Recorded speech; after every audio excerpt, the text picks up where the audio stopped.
La majorité des personnes hypersensibles vont rester bloquées dans l'étape de l'écorché vif. Cette étape-là, je vous l'ai vraiment expliqué dans une précédente vidéo, mais en quelques mots, c'est une étape où on va ressentir tout de manière très intense et on va pas savoir quoi faire de tout ce qu'on ressent. Donc on va clairement être comme un spectateur de notre vie et on va aussi ressentir une énorme souffrance parce qu'on passe notre temps à subir tout ce qui nous entoure. Dans cette étape-là, on est également en hyper-réaction permanente. On va ressentir de la fatigue émotionnelle, on va ressentir une sorte de surstimulation constante, que ce soit par rapport au bruit, par rapport à tout ce qui nous entoure finalement. Et ça peut même aller jusqu'aux crises d'angoisse. Dans cette étape-là, on réagit pas vraiment à la situation, on va réagir uniquement à partir de nos mémoires. Et d'ailleurs, c'est vraiment ce qui participe au fait que on a l'impression de subir toute notre vie. Et puis un jour, ça y est, il y a vraiment ce fameux déclic. Ça arrive souvent après une rupture, après une trahison, après un choc. Et à ce moment-là, on commence à chercher. On va lire, on va regarder des vidéos pour essayer de se comprendre. On va peut-être aussi découvrir que ça y est, on est hypersensible et ça va soulager beaucoup de choses qu'on ne comprenait pas à l'intérieur de nous.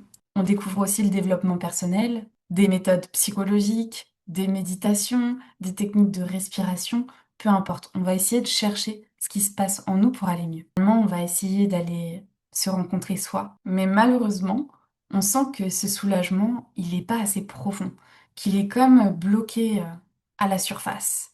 Parce que tout ce qui nous fait souffrir, ça se vit pas vraiment dans la tête. Et souvent, tout ce qu'on va essayer de faire, quand on commence à se chercher, quand on commence à vouloir se rencontrer en profondeur, on va utiliser uniquement le mental. Alors que toutes nos mémoires, toute notre souffrance, finalement, elle vit dans le corps. Par exemple, quand on dit qu'on porte une mémoire d'abandon en nous, ça vient bien du corps.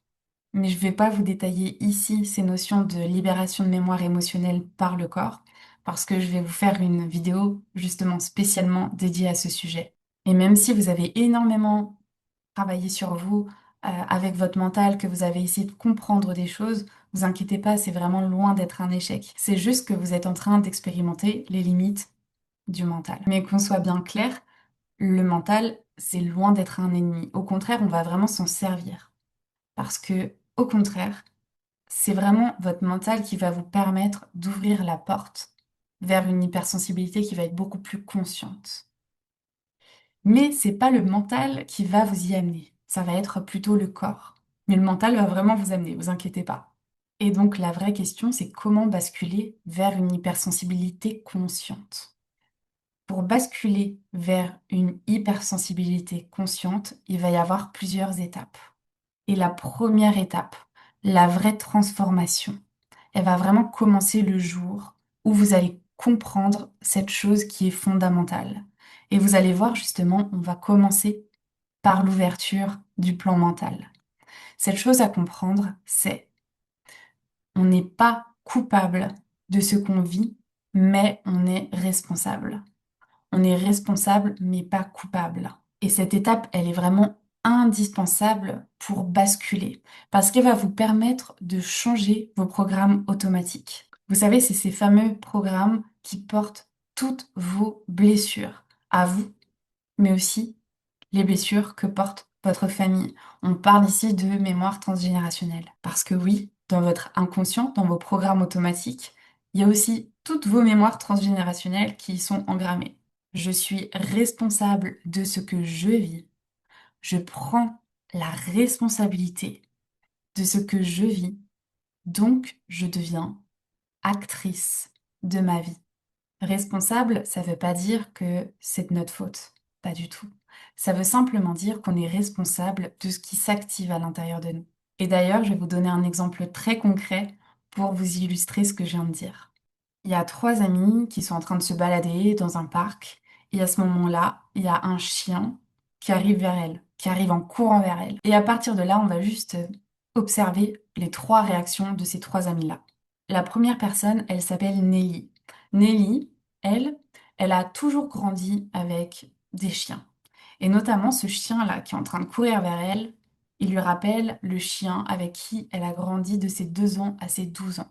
Donc quand le chien arrive vers elle en courant, elle directement, elle tend la main et elle le caresse. La deuxième personne, c'est Amélia. Amélia, elle a jamais vraiment côtoyé d'animaux dans sa vie, ses parents n'avaient pas d'animaux. Et mis à part avec Nelly, chez qui elle va de temps en temps, elle connaît pas trop les animaux. Donc en fait, elle regarde le chien, mais elle ne lui accorde pas vraiment d'attention. Puis il y a Mylène. Elle a jamais eu de chien non plus, sauf que sa mère s'était fait mordre au niveau de la main quand elle avait 6 ans. Depuis toute petite, elle demande à sa maman, bah, qu'est-ce que c'est que ces traces-là qu'elle a? Parce qu'elle a des cicatrices encore, des traces de ses morsures. Et sa mère lui a toujours dit que c'était à cause d'un chien qui l'avait à l'époque mordu quand elle avait 6 ans. Donc Mylène, elle sait très bien ce qui est arrivé à sa mère, et ce depuis toute petite.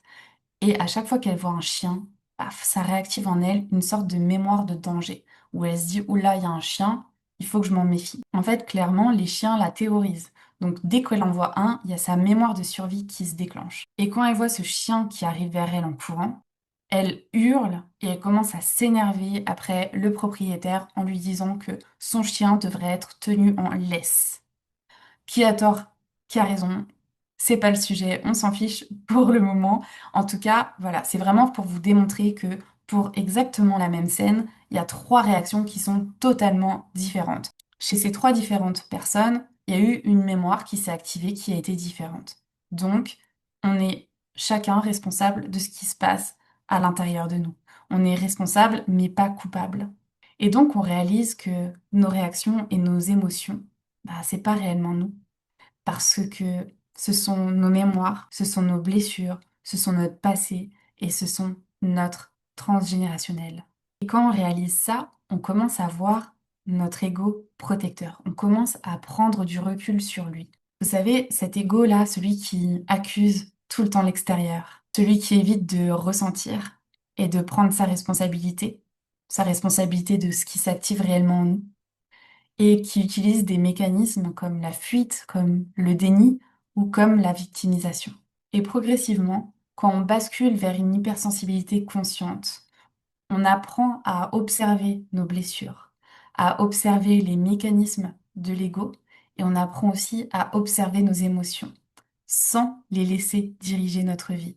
Et ça va tout changer. C'est là que la métamorphose intérieure commence réellement. Vous allez devenir acteur, actrice de votre vie et vous n'allez plus être uniquement spectatrice. Et si vous devenez actrice, ça signifie que vous allez reprendre les rênes de votre vie. Si vous êtes en calèche, on parle de rênes, ou bien reprendre le volant si vous êtes dans une voiture. Peu importe. En tout cas, vous allez reprendre les commandes de votre vie. Et ça va vraiment tout changer. Ça va tout changer parce que vous allez pouvoir changer vos programmes automatiques. Parce que on est régi à 95% de notre temps par ces programmes-là. Et dans ces programmes, bah, qu'est-ce qu'ils contiennent? Ils contiennent notre transgénérationnel, ils contiennent nos blessures de l'enfance, ils contiennent vraiment tout ce background-là. Et à partir de ce moment où vous allez redevenir actrice, acteur de votre vie, vous allez pouvoir changer de ligne de temps parce que vous allez pouvoir sortir de ce pilotage-là qui était issu de vos mémoires. Donc ça, c'est vraiment la première étape et c'est vraiment le game changer, clairement. À partir du moment où vous allez cheminer dans cette étape-là, à savoir d'être responsable de ce qui s'active en vous, là, ça va être vraiment le game changer et tout va commencer à changer. Bien sûr, c'est vraiment la première étape. Après, il va y avoir la libération des blessures, il va y avoir tout ça. Mais vraiment, de commencer par cette étape, c'est la plus importante. C'est ce qui va permettre de basculer dans une hypersensibilité consciente. Et cette étape-là, c'est vraiment un nouvel apprentissage. Et vous allez voir qu'on peut très vite tomber et très facilement, on peut glisser vers les mécanismes de l'ego et notamment celui de la victimisation.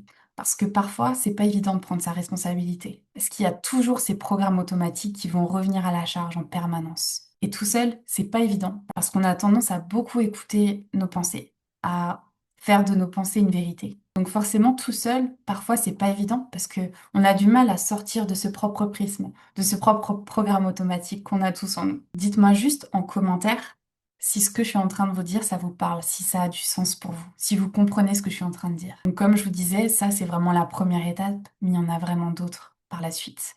pour basculer vraiment dans cette hypersensibilité consciente. Le but aussi, ça va être vraiment d'incarner cette hypersensibilité consciente, de ne pas s'arrêter uniquement aux connaissances et aux compréhensions mentales, mais vraiment de l'incarner dans le quotidien. Sinon, ça n'a pas vraiment de valeur. Encore une fois, ça va être juste des connaissances, juste sur le plan mental, et ça va rester en surface. Vous n'allez pas vraiment incarner cette hypersensibilité consciente, et donc forcément, bah, ça va pas changer grand-chose dans votre vie non plus. Bien sûr, passer de l'hypersensibilité, de l'écorché vif, à une hypersensibilité consciente, ça prend du temps. C'est un apprentissage. C'est un chemin où on apprend à se rencontrer, où on apprend à s'écouter, où on apprend à s'observer avec beaucoup d'amour, avec beaucoup de bienveillance. Et le jour où on apprend justement à vraiment reprendre notre responsabilité, à observer ce qui se déclenche aussi dans notre corps, donc forcément il va y avoir cette étape de savoir écouter son corps. Parce qu'il y a beaucoup de personnes hypersensibles qui se sont coupées de leur ressenti, de ce qui se passe à l'intérieur d'eux. Alors que la libération émotionnelle, donc la libération des mémoires, ça va commencer par le corps. Vous allez voir ce qui se déclenche quand vous avez des émotions, parce que ces émotions qui se déclenchent, elles sont issues de mémoires. Donc ça va être vraiment tout un chemin pour passer de l'hypersensibilité, de l'écorché vif, à une hypersensibilité qui va être consciente, où vous allez redevenir acteur de votre vie. Et donc, qui dit hypersensibilité consciente, dit que vous allez vous rapprocher de qui vous êtes vraiment. Au-delà de vos mémoires, au-delà de vos blessures, vous allez vraiment reconnecter avec votre essence. Quand on se reconnecte avec notre essence, ben forcément, on se sent vraiment bien dans notre vie parce qu'on sent que ce qu'on vit au quotidien, c'est serein, c'est dans la joie. On rayonne aussi. On rayonne parce que on se sent heureux dans ce qu'on fait. Ça a du sens. Et forcément, bah, à l'extérieur aussi. Ça se voit, ça se ressent. Et on devient aussi de plus en plus pur. Parce que on va partir d'un espace qui va être connecté avec l'amour, qui va être connecté non plus à partir des parts blessées. Nos réactions vont être plus uniquement à partir de cet espace-là. Ça va être vraiment à partir de cette pureté qu'on a tous en nous. Et ça change vraiment tout.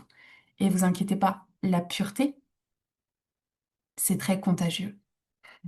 C'est-à-dire que ça va donner aussi envie aux personnes autour de vous de se connecter à ça, à cet espace-là d'amour et de pureté.